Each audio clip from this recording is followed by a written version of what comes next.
नमस्कार दोस्तों, आज हम जो कहानी पढ़ने जा रहे हैं उस कहानी का नाम है बहरी मौत। राजनगर से लगभग 50 किलोमीटर की दूर स्थित इस घने जंगल नेशनल फॉरेस्ट को सरकार ने सुरक्षित क्षेत्र घोषित किया हुआ है, परंतु फिर भी कुछ शिकारी शेर और चीतों की बेशकीमती खालों के लालच में यहाँ पर अवैध रूप से आते हैं। इनमें से कुछ बदकिस्मत जो जंगल के खतरों के हाथों अपनी जान गंवा बैठते हैं घर, और कुछ ज़्यादा बदकिस्मत जंगल के उस भाग तक पहुंचने में कामयाब हो जाते हैं जहां से आज तक कोई वापस नहीं लौटा। जैकी यह क्या है, आदमी यहाँ शेरों के साथ क्या कर रहा है पता नहीं, लेकिन मुझे तो डर लग रहा है। मेरा ख्याल तो यहाँ से वापस भाग चलो। पागल हुए हो क्या? शेर चीतों का शिकार करते हो और एक बहरूपिये से डर गए? छी, डर कैसा संबंध इसमें? इसको तो मैं अभी गोली से उड़ा सकता हूँ। घर बताने की ज़रूरत नहीं है, मैं जानता हूँ। 2 आदमियों की गंध मुझ तक भी आ रही है, लेकिन मैं उनको भागने का पूरा मौका देना चाहता हूँ। पर एक शिकारी भागने के मूड में नहीं था, जबकि दूसरा डर से थर-थर काँप रहा था। जैकी, गोली मत चलाना वरना हमारे हाथ एक भी शिकार नहीं आएगा। जैकी, रुक जाओ बेवकूफ़। लेकिन जैकी की कांपती उंगली ट्रिगर पर दब चुकी थी। धाएं, पर निशाना कच्चा था। गोली ने आदमी की बजाय अलाव के पड़खे उड़ा दिए, लेकिन आदमी तो आदमी, जानवर तक अपनी जगह से नहीं हिले तब तक जब तक लावेधारी के हाथ में पकड़ा हंटर हवा में नहीं हिला। शटाक! अगले ही पल मूर्ति की तरह बैठे शेर और बब्बर शेरों ने बिजली की फुर्ती आ गई। अब जैकी चाहकर भी नहीं भाग सकता था, क्योंकि भागने के सभी रास्तों पर मौत खड़ी थी। लेकिन समझ ने अब तक अपने होशो हवास कायम रखे थे।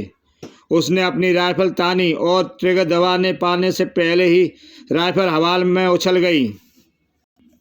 सटाक! इसी के साथ हंटर राइफल से मैं आके लिपट गया। कमाल है ध्रुव, यानी कि तुम पशु पंछियों से बात कर सकते हो। साथ ही साथ लवादे के अंदर से एक फुसफुसाती आवाज़ उभरी। तुम दोनों बहुत खुशकिस्मत हो, क्योंकि तुम दोनों की बेकार जिंदगी एक बहुत महान प्रयोग के काम आएगी। तबाका! अगले ही क्षण एक भयानक गोरिल्ला ने झाड़ियों से निकलकर दोनों शिकारियों को हवा में उठा लिया और झाड़ियों के पीछे ओझल हो गया। कुछ समय बाद जब थर-थर कांपते दोनों शिकारी वापस आए तो उनके कपड़े बदल चुके थे। कपड़े देखते ही हिंसक जानवरों के चेहरे पर एकदम से क्रूरता उभर आई,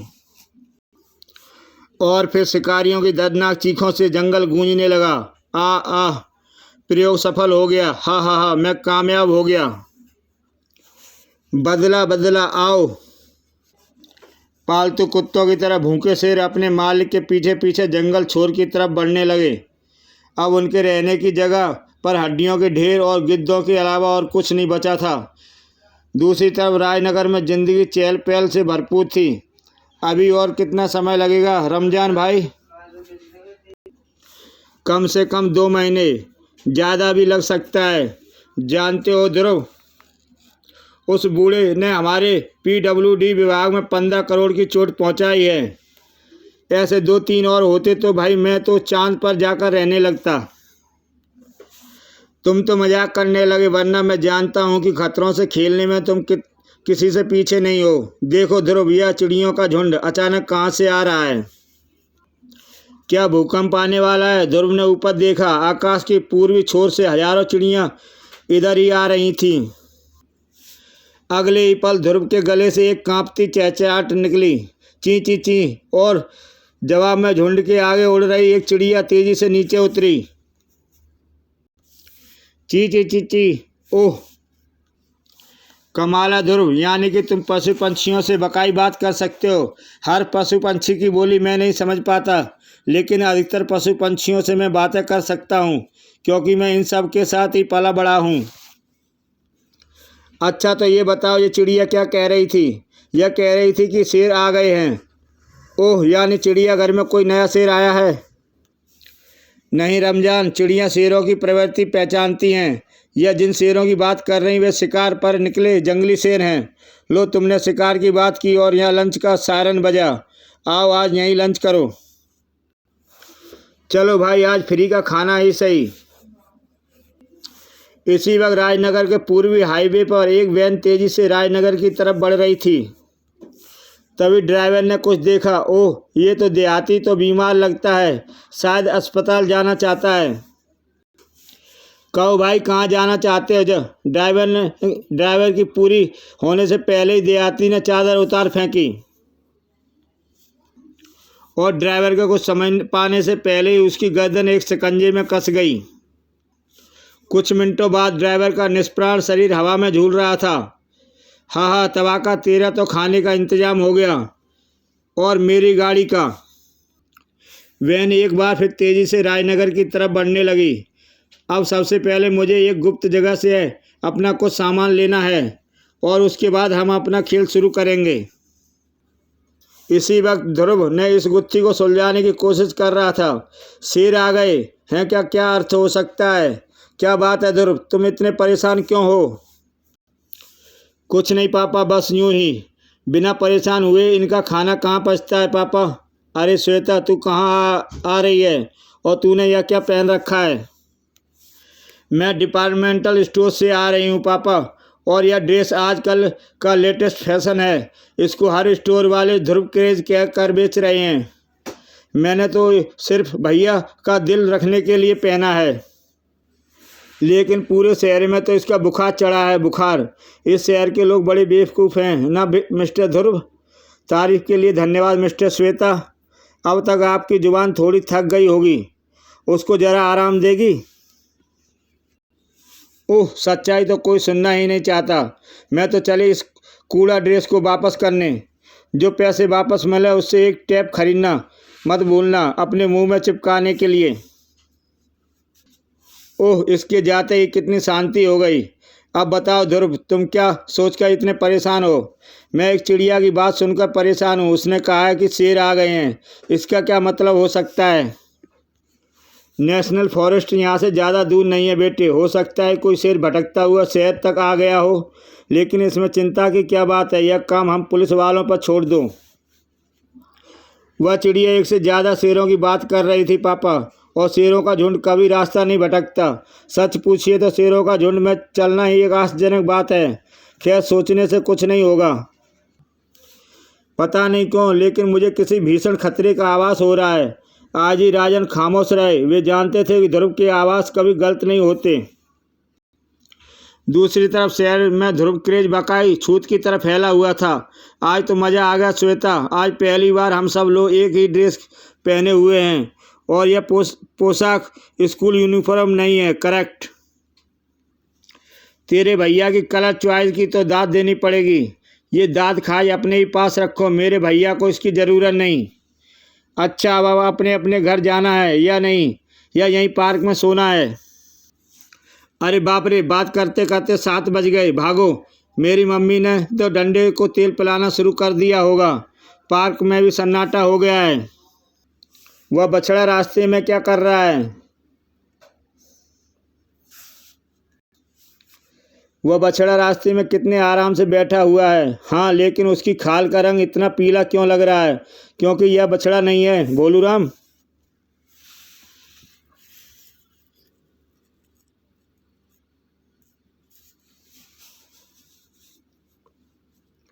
यह शेर है। शेर? बब्बर शेर। आवाज पाकर शेर एक झटके से अपना सिर घुमाया और पोशाकों का रंग देखते ही उसकी आंखें खूंखार हो उठी। वह बच्चों के झुंड की तरफ लपका, लेकिन अब तक बच्चों ने भागना शुरू कर दिया था। जिसका जिधर सीमा समाया वह उधर ही भाग खड़ा हुआ।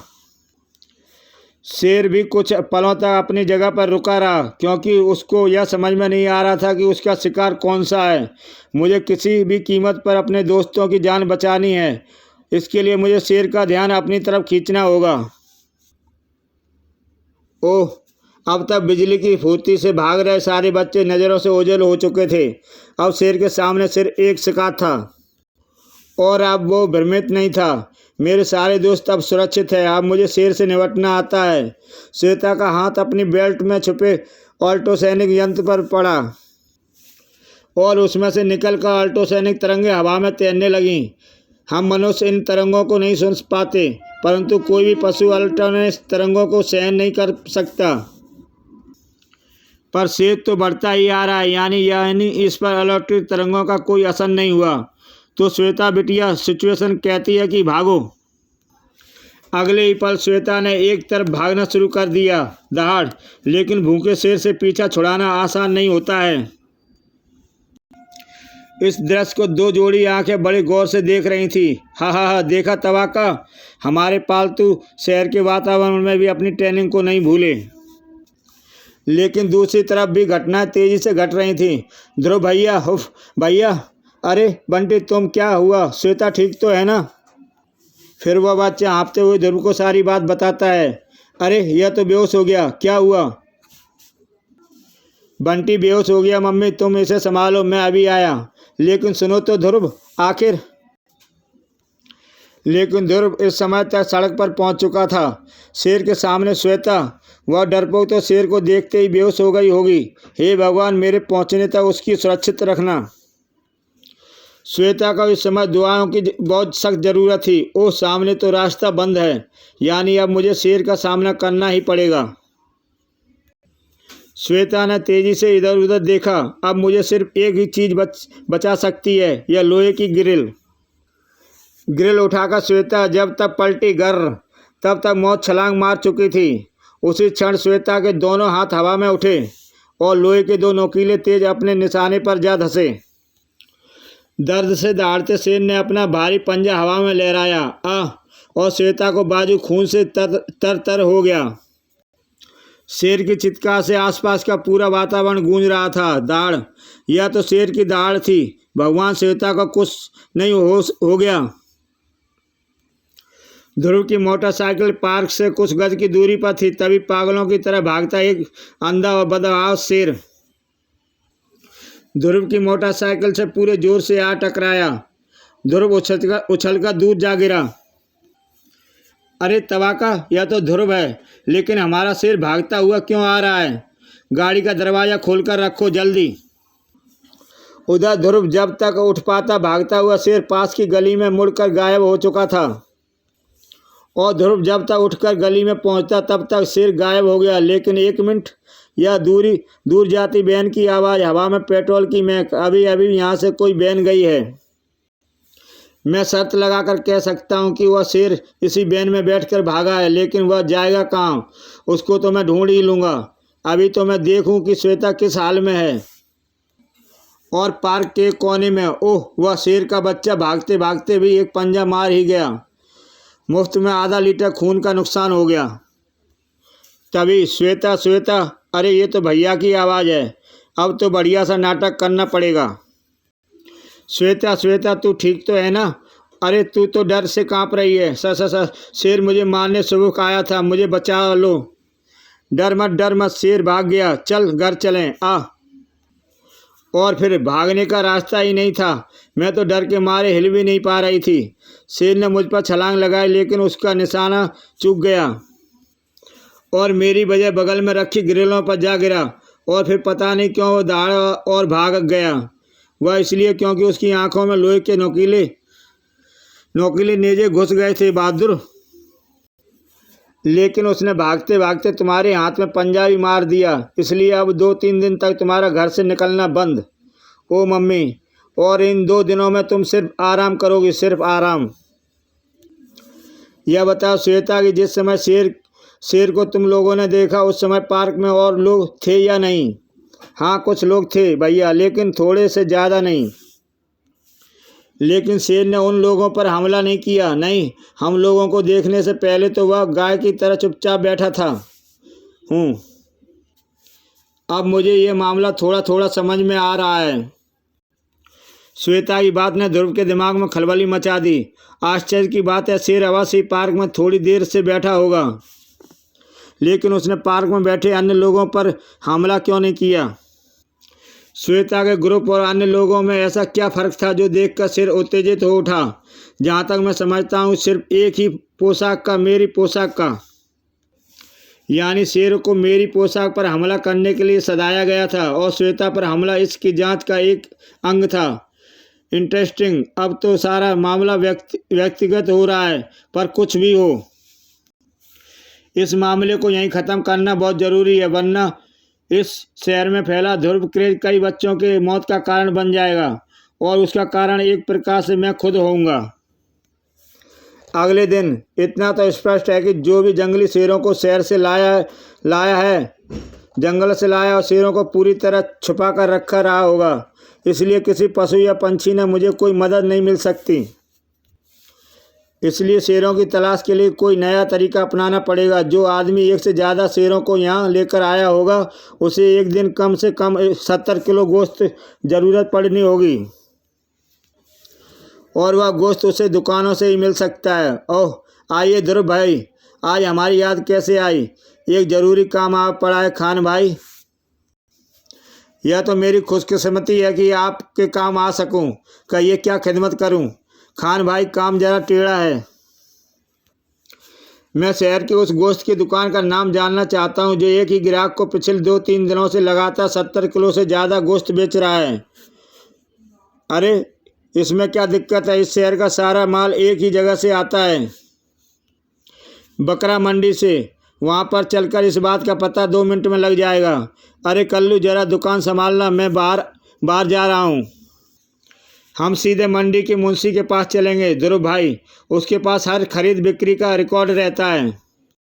और फिर मुंशी के पास रोज़ 70 किलो के ऊपर गोश्त। मैं समझ गया साहब कि यह कौन हो सकता है। कौन हो सकता है मुंशी जी? अरे वही अपना बन्ने।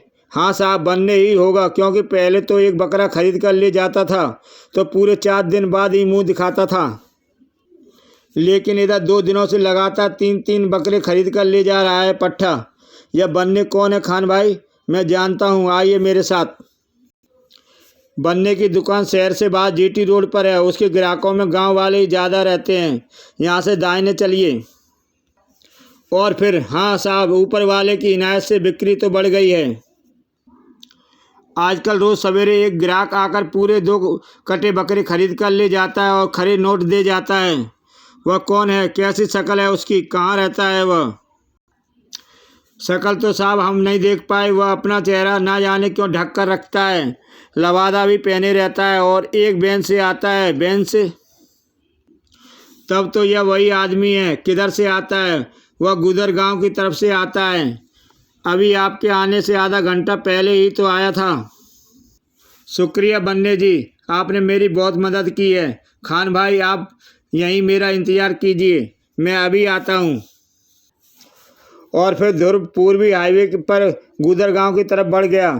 वह आदमी जरूर शहर के बाहर ही रुका होगा ताकि किसी की नज़र उस पर न पड़े। रहने के लिए भी उसने कोई सुनसान जगह ढूंढी होगी जहाँ पर दूर दूर तक कोई और मकान ना हो, जैसे यह पुरानी हवेली के आसपास उड़ते गिद्ध इस बात का साबित करते हैं कि शेरों की टोली यहाँ पर ही हो सकती है। सुनो भाई, वह हवेली किसकी है? वो साहब तो वो उजाड़ हवेली है। वहाँ पर हाँ बोलो।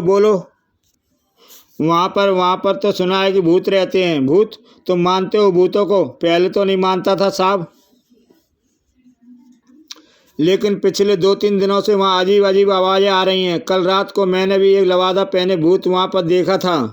लवादा पहने? अच्छा, धन्यवाद भाई। काहे का धन्यवाद साहब, बताने का कोई पैसा थोड़ी लगता है। क्यों? राम राम साहब। लवादा पहने आदमी, यानी मैं सही जगह पर पहुंचा हूं। वह आदमी जो कोई भी है यहीं पर छुपा है, लेकिन इस समय हवेली के अंदर जाना खतरनाक हो सकता है, क्योंकि मुझे पूरा यकीन है कि मेरी हर हरकत पर हवेली से कड़ी नज़र रखी जा रही होगी। मैं आज रात को यहाँ पूरी तैयारी के साथ आऊँगा और तब इस रहस्य से पर्दा उठ सकेगा। अपना शिकार पिंजरे के बाहर तक आ गया है तबाका। मुझे पता है कि ये लड़का मुझको निराश नहीं करेगा। मैं इसका इंतज़ार करूँगा। दिन का उजाला धीरे धीरे रात के अंधेरे में बदलने लगा, लेकिन वह आकृति अपनी जगह से नहीं हिली। अगर मेरा ख्याल गलत नहीं है तो वह छोकरा अब आता ही होगा। कुछ आ रहा है तवाका, शायद ध्रुव ही। नहीं, यह तो कोई देहाती है जो अपनी भैंसों को घर ले जा रहा है। ध्रुव अब तक कहीं नजर नहीं आ रहा। उसका ख्याल सही था। पास के गांव का दूध वाला अपनी भैंसों को चराने के बाद घर ले जा रहा था, लेकिन दूरबीन के पीछे बैठी आंखें नहीं देख पाई थी कि आखिरी भैंस के साथ एक सवारी भी थी। जैसे ही भैंस हवेली के पास से गुजरी, ध्रुव एक तरफ कूदा। यहाँ तक तो मैं आराम से आ गया। अब देखना है इस हवेली के अंदर क्या है। गिरते अंधेरे और परछाइयों के बीच ध्रुव तेजी से हवेली के पिछवाड़े की तरफ बढ़ा। अंदर घुसने के लिए पिछवाड़े की खिड़की पहले से ही खुली है। वह किस्मत तेज है। बिना कोई आवाज़ किए ध्रुव खामोशी से हवेली के अंदर दाखिल हो गया। पूरी हवेली अंधकार और सन्नाटे की चादर में घिरी हुई थी। कुछ ही मिनटों बाद ध्रुव को अपने निर्णय पर शक होने लगा। यहाँ पर तो एकदम सन्नाटा है। हालांकि हवा में शेरों की गंध मौजूद है, पर कोई आवाज़ क्यों नहीं आ रही? क्या वह आदमी मेरे आने से पहले ही इस हवेली को छोड़कर जा चुका है? तभी हवेली का सन्नाटा एक इंजन की गड़गड़ाहट से टूट गया। टाइटर, कहीं कोई जनरेटर स्टार्ट हुआ था। अगले ही पल ध्रुव ने अपने आप को तेज रोशनियों में घिरा हुआ पाया। तेज रोशनियों से चुंधियाई उसकी आंखें जब देखने की अभ्यस्त हुईं, तो उसने अपने आप को एक हॉल के बीचों बीच खड़ा हुआ पाया, लेकिन चारों तरफ का वातावरण कुछ जाना पहचाना सा था। तभी एक आवाज़ गूंजी, स्वागत है ध्रुव, अपने चारों तरफ का नज़ारा ठीक से देख लो, क्योंकि यह तुम्हारी ज़िंदगी का आखिरी दृश्य है। यह तो ग्लोब सर्कस का रिंग है, लेकिन ग्लोब सर्कस तो सालों पहले ख़त्म हो गया था। ग्लोब सर्कस के बारे में जानने के लिए आप देख सकते हैं ध्रुव की प्रथम कॉमिक्स, सुपर कमांडो ध्रुव प्रतिशोध की ज्वाला। हाँ, और ग्लोब सर्कस की मौत के जिम्मेदार तुम हो। मैं, लेकिन तुम कौन हो? तुम्हारी आवाज़ जानी पहचानी लग रही है। हाँ हाँ हाँ, बताऊंगा। मरने के पहले तुम्हें मेरी सूरत जरूर देखोगे, यह मेरा वादा है। लेकिन वह बाद में नकाबपोश का एक हाथ हैंडल पर कस गया। ध्रुव को चारों तरफ से घेरता हुआ एक लोहे का पिंजरा छत से नीचे आ गिरा।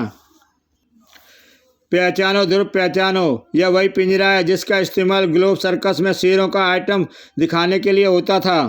अब इसमें कमी है तो सिर्फ शेरों की। इससे पहले कि ध्रुव को समझ पाता, पिंजरे के दो तरफ से दो दरवाजे खुले, घर घर, और दो भूखे शेर ध्रुव की तरफ बढ़ने लगे। तुम जो भी हो, पर शायद यह नहीं जानते कि शेर मेरी बोली समझते हैं और मैं उनकी बोली। इसलिए शेरों से निपटना मेरे लिए कोई समस्या नहीं है। ओह, अगर ऐसी बात है तो कोशिश करके देख लो। घर घर गुर गुर। ध्रुव के गले से एक हल्की सी गुर्राहट निकलने लगी। लेकिन अरे ये दोनों शेर तो बढ़ते ही आ रहे हैं। यानी ये मेरी बात नहीं समझ रहे। ओह, ये तो मैं तुमको बताना ही भूल गया कि ये दोनों शेर बहरे हैं।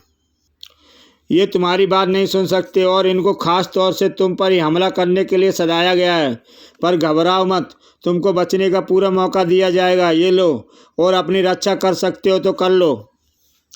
इस छुरे के लिए धन्यवाद, लेकिन मेरे पास शेरों को रोकने का और भी तरीके हैं, जैसे बेहोशी की दवा से भरी ये डांट।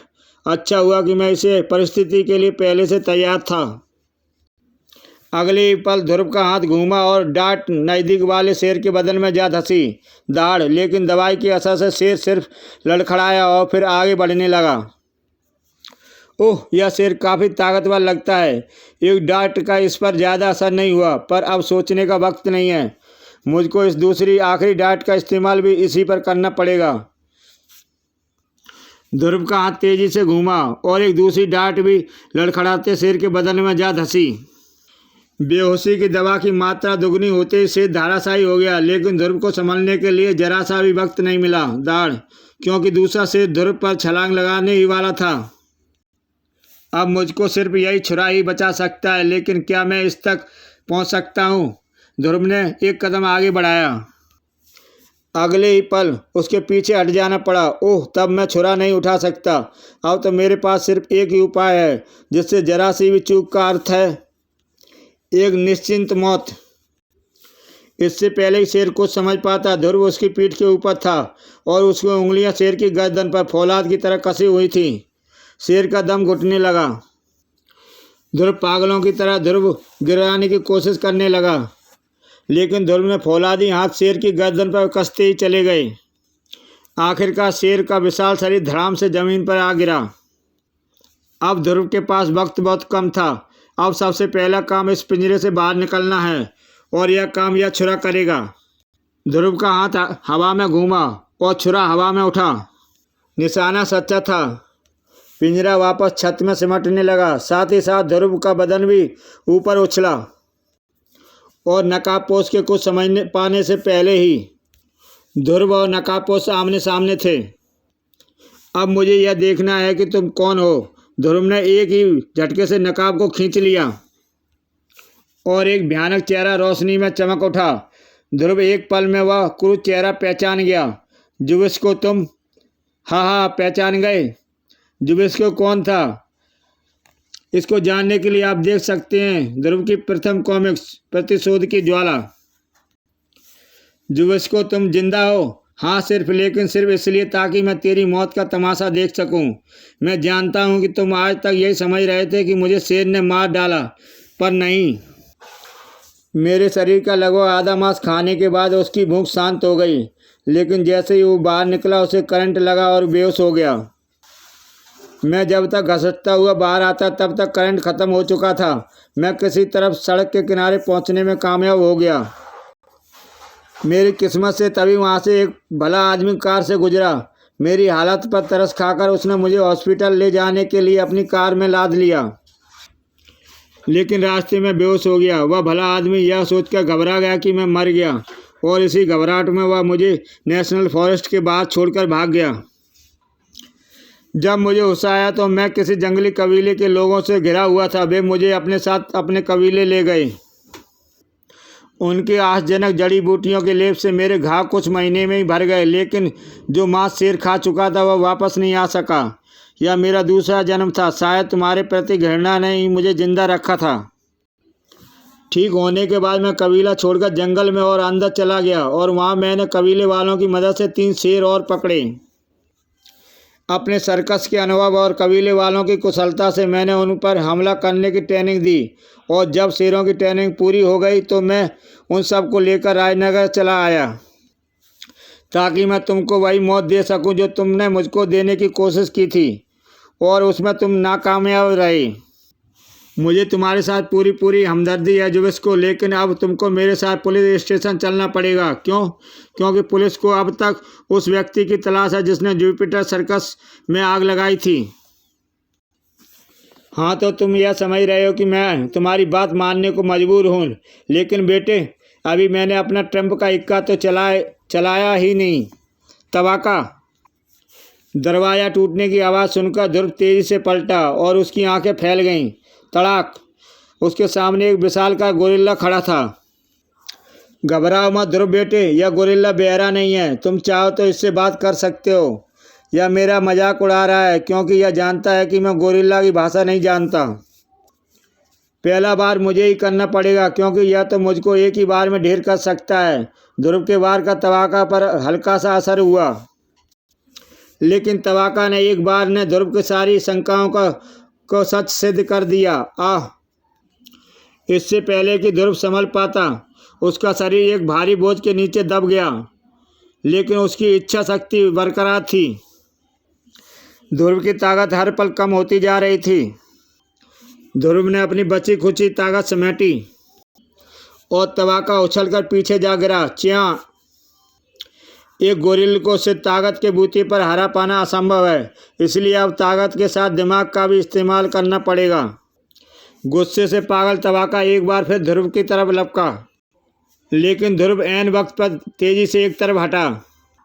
उसका पैर तबाका के पैर में उलझा और तबाका का शरीर रेलिंग पर पार करता हुआ नीचे फर्श पर शेरों के बीच आ गिरा। धड़ाम!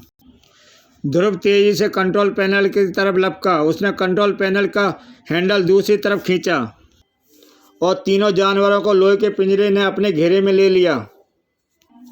अब ध्रुव जुवेस्को की तरफ मुड़ा।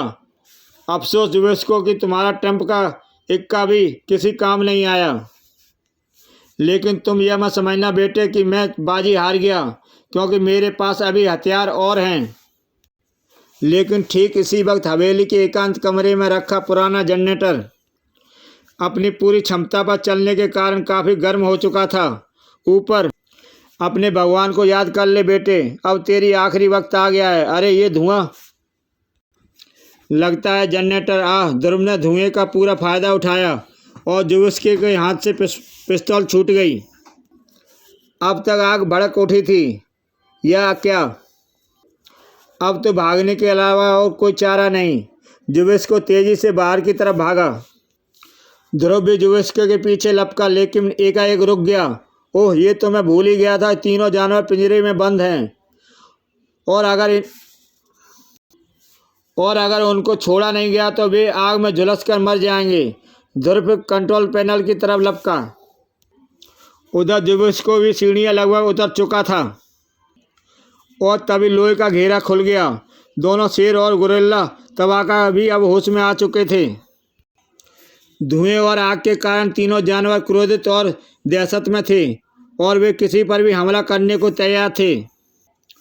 वैसे भी धुएं के कारण कुछ भी देखना असंभव था। ध्रुव सिर्फ एक चीख सुन पाया, यह तो जुविस्की की आवाज़ लग रही है, लेकिन आग बढ़ती जा रही है। अब यहाँ पर रुकना असंभव है। ध्रुव ने संभल कर पीछे देखा, पर तब तक बहुत देर हो चुकी थी। पूरी हवेली आग की लपटों में अपने आगोश में ले लिया था। अंदर से निकलने का बाहर का पाना असंभव लगता था। आग को बुझा पाना भी अब संभव नहीं था। पूरी हवेली आग की लपटों ने अपने आगोश में ले लिया था। अंदर से किसी का भी बाहर आ पाना अब असंभव लगता था। आग को बुझा पाना भी अब संभव नहीं था। लेकिन फिर भी ध्रुव अपने स्थान पर रुका और खड़ा रहा तब तक जब तक पूरी हवेली राख के ढेर में तब्दील नहीं हो गई। आसमान में सुबह की लाली भी धीरे धीरे फैलने लगी, लेकिन हवेली से कोई भी बाहर नहीं आया। जुविस्की को भाग्य ने वही मौत दे दी थी जो कभी उसने जुपिटर सर्कस को दी थी। खेल खत्म हो चुका था। ध्रुव मुड़ा और धीरे धीरे अपनी मोटरसाइकिल की तरफ बढ़ चला। इसी के साथ दोस्तों ये कहानी समाप्त होती है। जय हिंद।